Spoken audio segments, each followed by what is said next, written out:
still dealing with some of those side effects from the leftovers of Francine, these little boundaries, these little impulses. They tap into deep moisture, little onshore enhancement of the wind, and we get that rain being produced. And there's still a very messy, kind of funky pattern that we'll be dealing with this weekend, where I don't believe we'll see as many of these long-lasting waves of rain, but we'll still have some scattered pockets still left over. I think maybe a little more activity overnight along the Appalachia Bay waters, and another one of those weak impulses can maybe trigger a couple spots of showers that try to form in the mid to late morning time frame.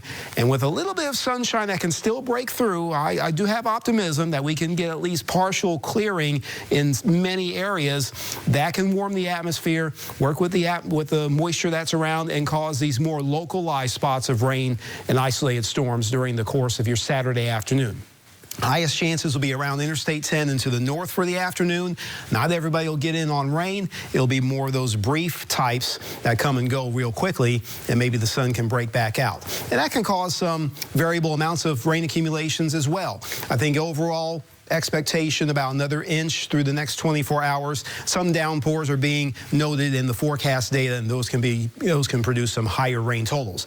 But still a messy pattern even into Sunday. Low to the west, another low forming to the east. Overall northeast wind flow, but we can't just scrub the moisture away with this stalled front. So there will be more periods of showers and storms to contend with, and perhaps into Monday, more of that rain.